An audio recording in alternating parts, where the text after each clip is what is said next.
Sup, you beautiful bastards. Welcome back to the Philip DeFranco Show, your daily dive into the news, and we have a lot to talk about today. There's small, big, weird, incredibly consequential. So you hit that like button to let YouTube know you like these big daily dives into the news, and I'll just jump into it. Starting with, y'all, I know that it sounds like common sense, but please spread the word. Do not leave your kids or your pets alone in the fucking car. It is summer. It's not just summer. There is a crazy heat wave happening. And unfortunately, every year I see no shortage of stories about kids dying. With one of the big examples that comes to mind is 37-year-old Christopher Schultz of Arizona. Last week, he got home with his 2-year-old daughter, but she was sleeping in the back seat. So he decides, hey, I'm gonna leave her there, but I'm gonna leave the AC on. I'm gonna go inside, AC's on. Later telling police he just didn't want to wake her up. But this is according to the prosecutor, even though he knew that the car and the AC automatically shuts off after 30 minutes. Also, for added context, reportedly his other two kids told police he had left all of them alone in the car regularly. With them also adding that on this day, he got distracted by a video game and putting food away while the 2-year-old was in the car. So this poor little girl, she sat there strapped in her car seat in direct sunlight for 3 hours in scorching 109-degree weather. And she only ended up being discovered once the mom came home and asked where she was. At which point, Schultz reportedly searched the house, apparently forgetting that he left her in the driveway. But of course, it was too late. Their child was already dead. With the mom reportedly texting him that night,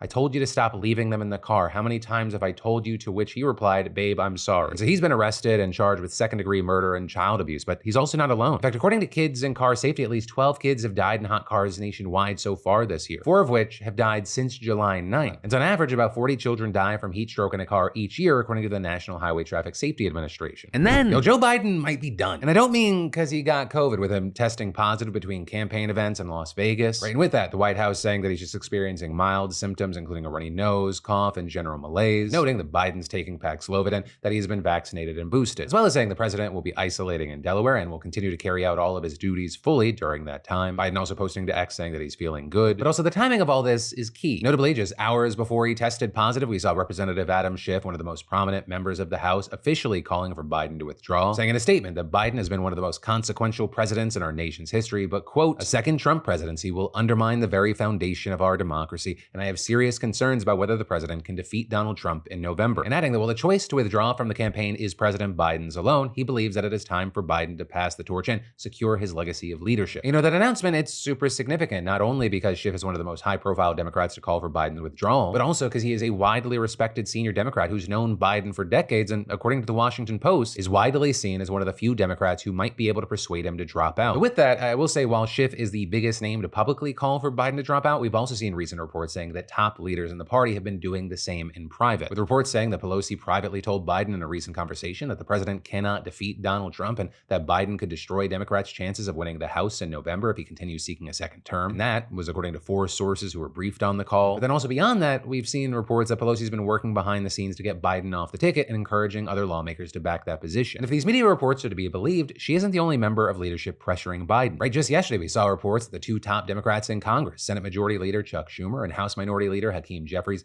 both issued similar warnings to Biden, relaying that their members were seriously concerned about his chances of winning in November and that his decision to stay in the race threatens the party's ability to control either chamber of Congress. And ABC reporting that those conversations went even further and both leaders directly urged Biden to drop out. Though very notably here, while spokespeople for both Schumer and Jeffries said the reports are speculation, they also didn't outright deny them. But then also, it doesn't end there, because literally, as I was recording this, we saw the Post breaking the news that Obama, quote, has told allies in recent days that President Biden's path to victory has greatly diminished, and he thinks the president needs to seriously consider the viability of his candidacy, according to multiple people briefed on his thinking. But again, depending on where you go, you're seeing different things. You have his spokespeople saying the same kind of general sentiment that we've been seeing, that Biden is staying in the race and has no plans to drop out. But then you have the New York Times reporting yesterday that Biden has become more receptive in the last several days to hearing arguments about why he should drop his re-election bid. And this morning, you had Axios claiming several top Democrats privately tell us the rising pressure of party congressional leaders and close friends will persuade President Biden to decide to drop out of the presidential race as soon as this weekend. With them adding there that top Biden aides are saying it's now when, not if, Biden's announcing he's not running. But again, this is numerous people from Biden's team have pushed back on that reporting, telling Axios he is staying in the race. But for now, we'll have to wait to see what happens. And also, when he does this, what is that going to look like? But then, shifting gears, let's talk about this video. No shame, no concern. Protect the president of the United States. I'm not telling you, answer to us. Answer to us. This is exactly what you're doing today. Stonewall. You did nothing. you hope President Trump answers. Right, so that is Secret Service Director Kimberly Cheadle being followed and berated by some Republican senators and others at the Republican National Convention. And that video was shared by one of them, Senator Marsha Blackburn of Tennessee, along with the caption, "Secret Service Director refuses to answer to the American people." And it's a 4-minute video that starts with them aggressively confronting Cheadle in a hospitality suite about the lapses in security that let a lone gunman nearly assassinate Donald Trump and kill somebody else in the process, with us then seeing them follow Cheadle out of the hospitality suite, down a corridor inside the arena, and up a flight of stairs, continuing to yell questions at her and telling her that she owed them answers. And all of this is just one part of the backlash, and here specifically the Republican backlash to the Secret Service over their perceived failure, with there being growing calls from members of the party for Cheadle to step down, with that including the likes of Mitch McConnell and Mike Johnson. And actually with that, Cheadle is set to appear before the House Oversight and Accountability Committee on Monday. But also, going back to what happened in the video, it came after Blackburn and other lawmakers were briefed by the FBI about the ongoing investigation into the shooter. And really, however you feel about that video, that briefing, it seems to have only given further confirmation of just how much the Secret Service may have fucked up. Or you had Cheadle reportedly admitting that her agency made serious mistakes during one of the calls, with officials reportedly noting in the briefings that law enforcement officers had identified the gunman as suspicious about an hour before the shooting, but then they lost track of him. But then, also about 20 minutes before the shooting, a sniper spotted him again. And then we're also seeing reports that local police actually alerted the Secret Service ahead of time that they didn't have the resources to patrol outside the building where the gunman set up, right? Meaning that they may have been aware that it just wasn't being watched. And so with these pretty glaring oversights, it's egregious. It's kind of understandable why we're seeing tons of conspiracy theories, right? So many people literally just cannot believe that they made this many mistakes. And notably, it's coming from both sides, right? You have some Trump supporters saying the whole thing was orchestrated by Joe Biden. And this is some Trump critics are wondering if Trump staged the whole thing to make himself look good. But again, there is no evidence of either of those things right now. So let's talk about what else we do know. So for one, an interesting thing here is that the FBI is saying that the gunman's phone had details about both Trump and Biden. And actually, they reportedly say the shooter's search history indicated he was broadly interested in powerful and famous people without any obvious ideological or partisan pattern. For example, besides Trump and Biden, he was apparently also looking up people like FBI Director Christopher Wray, Attorney General Merrick Garland, and a member of the British royal family. Additionally, they're saying his search history included the dates for the Democratic National Convention as well as future Trump events. And finally, officials told lawmakers that there were some signs that the gunman might have been struggling with depression, with him specifically saying that he had looked up things like major depressive disorder on one of his phones. But of course, while all of these are interesting details, they still offer no clear motive for the attack. Right? Like we've talked about on the show before, how some of the gunman's classmates have said that he was very conservative, that he was a loner, and that he was bullied. But the thing there is other classmates are saying very different things. Right? You have one telling the New York Times that the shooter generally hated politicians from both parties, and that same classmate disputing accounts that the shooter was actually bullied or was a loner, saying that he was intelligent and had his own small group of friends. So with that, he did say that the shooter once called the classmate stupid for supporting Trump even though he was Hispanic. But in general, we haven't gotten a ton publicly. What we have gotten from people that knew him seems very mixed. A lot remains a mystery. We know things like law enforcement reportedly hasn't uncovered any evidence of co-conspirators or connections to foreign actors. But you also have people saying, if we have no idea about the shooter's motivations, we can't dismiss that possibility. Though seemingly separately, there have been reports that before the shooting, authorities actually had intelligence about a plot by Iran to try to assassinate Trump, something that led to the Secret Service increasing security around the former president. But for now, we're waiting to see more. And in the meantime, of course, I'd love to know your thoughts here. But then let's talk about some requested quickie news. Starting with Chappell Roan, which good news for her. She has newfound fame. She just seems to be on this great trajectory. The bad news is it seems like that has come with a crazy stalker problem. She's had a massive year, starting at around 1 million monthly Spotify listeners, now at over 30 million today. And she's drawn insane crowds at major music festivals. And even though she's actually been in the industry for a while, she seemingly went from under the radar to pop superstar in the span of a few months. And again, while seemingly great, she actually just revealed that all this chaos might force her to step back in some ways. Saying on the comment section podcast yesterday, people start to be freaks. Yeah, they follow get real. me. Yeah, they follow and you around. follow know where my parents live and my sister, where's my sister works, all this weird shit.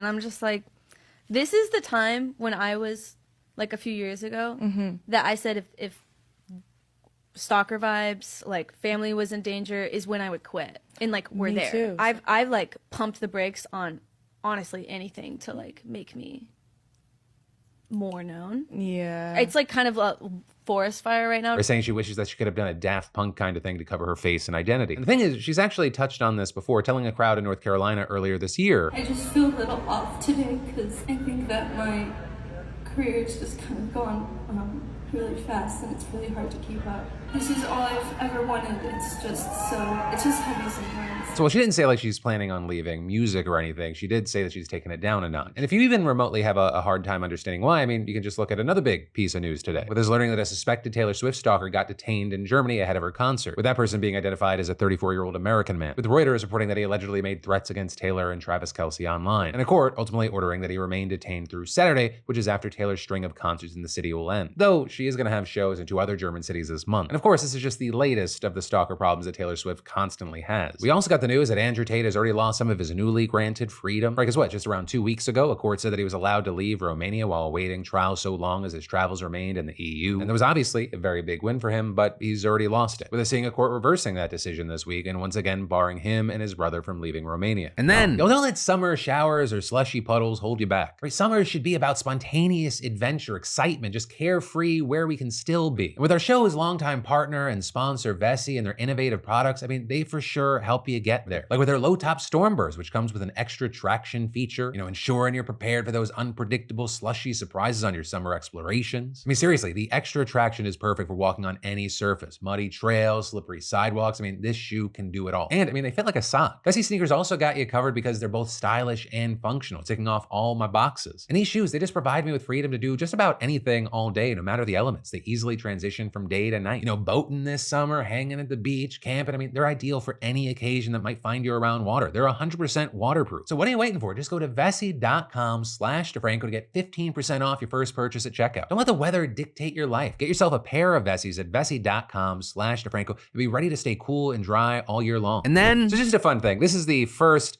bit of news I woke up to this morning. A New York City council member has been charged with assault after allegedly biting a police officer while protesting against a homeless shelter being built in her district. Right, and the thing you should know, right, to start this off, is that the city has faced widespread backlash from residents over its plans to turn a building in Brooklyn into a new men's homeless shelter that could house up to 150, with residents voicing concerns about homeless people living in their neighborhood, especially those with mental health issues. And among those who have been vocal in their opposition is Councilwoman Susan Zwang, right, and she represents the area. And last week, she shared a report on social media saying that arrests near city shelters doubled in 2024, saying this is exactly why we should not build shelters next to our schools, daycare centers, senior centers. Also telling reporters the neighborhood is full of immigrants. We want to help, we want to support, but the city should give us a chance to say what's the best plan for the neighborhood and also the people who are homeless. And just yesterday, she shared a video from a protest that took place in front of the planned shelter where demonstrators can be seen talking to police, with Zwang claiming in the caption that the city didn't have permits for the site and that they had started construction at 5 a.m. But shortly after that video was taken, things escalated, with video showing protesters clashing with the officers, yelling and pushing against barricades. And among those was Zwang, who could be seen in the footage with one arm handcuffed, fighting with a police officer over the barricade. You had police saying that she'd been shoving barricades at officers, preventing them from getting close to a woman who was on the ground. But then also saying when they initially tried to arrest her, she bit a chief and then twisted and pulled away, with them adding that the bite broke the officer's skin, causing substantial pain, and noting that he went to a hospital for treatment. And according to reports, Zwang got arraigned yesterday evening in a Brooklyn criminal court on one count of second-degree assault, with her then appearing outside the courthouse and showing reporters red marks on her wrist that seemed to be from handcuffs and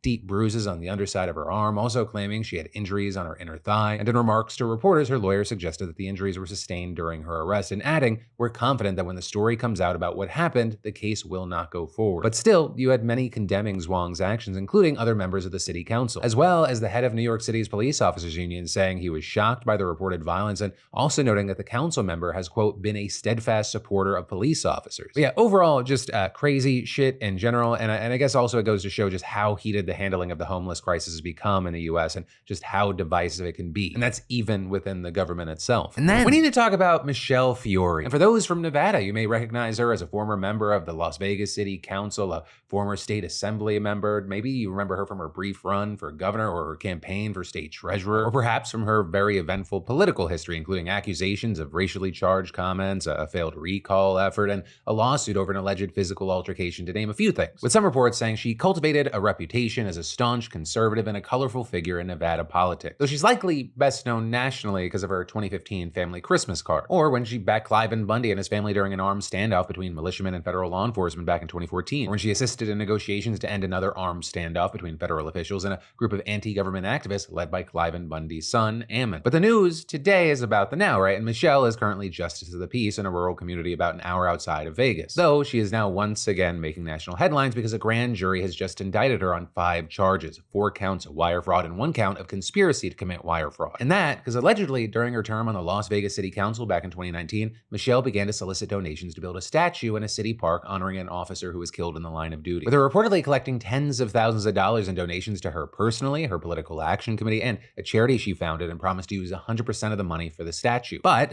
wouldn't you know it, that didn't happen, because Michelle allegedly took the money and just used it for her own personal expenses, including her political fundraising bills, rent, and even her daughter's wedding. And specifically, she's accused of keeping more than $70,000. The prosecutor saying that even as she was collecting donations, she knew that a real estate development company had already agreed to pay for the statue, which also was ultimately unveiled in 2020. And this could be a huge thing because each of her charges carry a maximum penalty of 20 years in prison. Though with this, according to her statement, Michelle found out about her indictment through the media and added, "Now that these accusations have been made, I look forward to my day in court and have faith in our judicial system. I hold my oath of office sacred and have consistently strived to serve my community with integrity and to the best of my ability." Also going on to say that this indictment has been years in the making and has deeply impacted her friends, family, and constituents. And Michelle adding, "All matters shall be brought to light in a court of law, not in the court of public opinion, where I first learned of my own indictment. Now that I have been accused, I eagerly await my opportunity to address these charges in court." And that is looking like sooner than later because Michelle's arraignment is scheduled for July 29th. And then President Nicolas Maduro of Venezuela is saying and doing some wild shit right now. The election there is just over a week away, and he's saying there could be a bloodbath if he doesn't win. And that, as despite Maduro's best efforts, it is the first election in all of his years in power that he has a real chance of losing. Because while there's a lot that we could talk about with the guy, the key thing to keep in mind is that he is a strong man that's been in power for more than a decade, with his government often accused of rigging votes and silencing the opposition. For example, back in 2018, the election was described as illegitimate by an alliance of 14 Latin American nations, Canada, and the United States. But with that, the reason that there's hope that this year it might be different, it's because of an agreement reached last year with the United States. A deal in which Maduro promised that he would hold free and fair elections in exchange for relief from sanctions. And so with that, in walks this guy by the name of Edmundo Gonzalez Urrutia. And he's actually giving Maduro a run for his money, with many experts believing the opposition has a real chance of pushing him out of office. And this as, for example, for the first time in years, electoral observers from an NGO and the UN have been invited to monitor the election. Plus, recent polls put Gonzalez Urrutia more than 20 percentage points ahead of Maduro, which is a lead that would normally make his victory almost guaranteed. But Maduro is seemingly doing everything that he can to make sure that doesn't happen. For example, I kid you not, he shows up on the presidential ballot not once, not twice,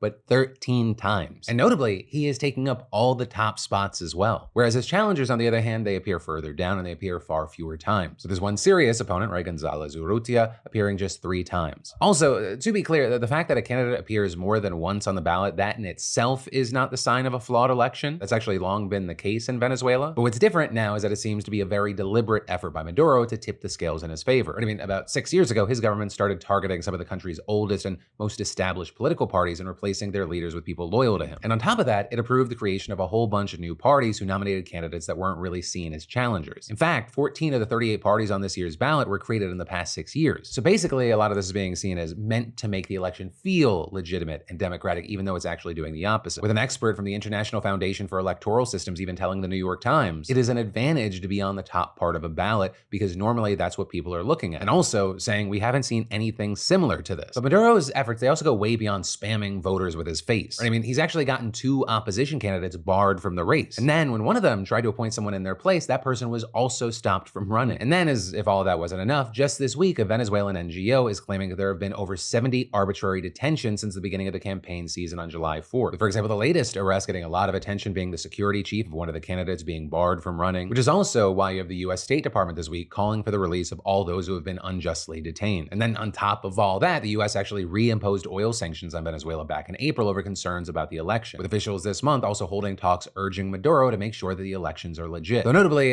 this is not because, America just loves democracy, but the US and the Biden administration especially have a real stake in all this, with arguably one of the biggest reasons being that in the past decade, more than 7.7 million Venezuelans have left the country. It's actually one of the largest displacement crises in the world. And with that, these migrants are overwhelmingly hosted by countries in Latin America and the Caribbean, but also a fair few have traveled to the US as well, with, in just the past 3 years, more than 500,000 heading to the southern border. And this made them the second largest group of migrants apprehended by Border Patrol in 2023. We're talking about 5 times as many as there were in 2020. And you have a number of experts saying, if Maduro loses, many migrants will decide to return to Venezuela. But also, if Maduro wins, even more may be tempted to head to the US. In fact, one One survey suggests as many as 1/3 of Venezuelans would consider migrating if Maduro stays in power. But for now, we'll wait to see what happens, but also how it happens. And then, for those of you who enjoy having a few drinks, but you don't enjoy how you feel the next day, listen up, because I got a game changer for you. And it's from me and the fantastic sponsor of the show, ZBiotics. Right, because ZBiotics pre-alcohol probiotic is the world's first genetically engineered probiotic invented by PhD scientists to tackle rough mornings after drinking. See, alcohol, it gets converted into a toxic byproduct in the gut, and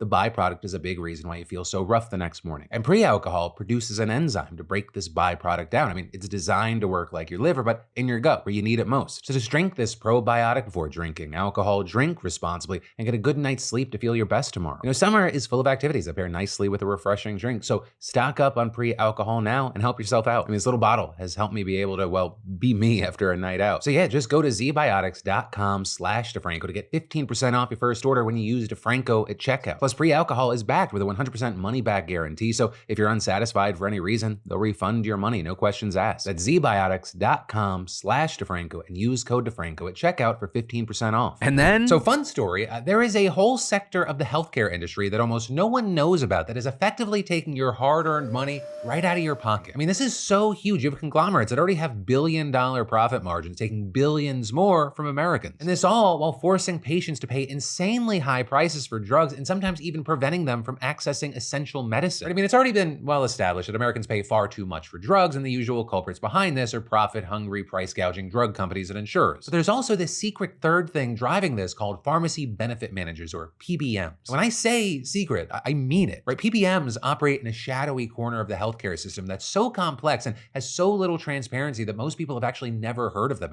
Have you? But despite the general lack of knowledge about PBMs, they play a huge role in the drug pricing system, and their actions actually impact the vast majority of Americans. Right? The three biggest PBMs alone, they oversee drug prescriptions for 200 million Americans. That's nearly 2 out of every 3 people in the US. And a very key thing is that those 3 are all owned by massive healthcare conglomerates. CVS Health has Caremark, Cigna owns Express Scripts, and United Health Group operates its own PBM, Optum RX. And what's more, the business practices of benefits managers effectively touch almost every American family, even those who don't take prescription drugs, because inflated drug costs drive up insurance premiums and taxes. So we're talking about just an absolutely massive scope, but what exactly do they do? Well, most Americans, they get their health insurance through an employer or a government program that pays to cover 2 different kinds of insurance for each person enrolled. See, the first kind covers medical visits and is handled by an insurance company, whereas the second pays for prescriptions and is overseen by a PBM hired by employers. Specifically, the job of PBMs is to lower the cost of drug prices by negotiating with drug companies, paying pharmacies, and helping decide what drugs patients can get and how much they will pay for those drugs. Which sounds all well and good and whatever, but an absolute bombshell investigation by the New York Times revealed that instead of actually doing their job and reducing costs,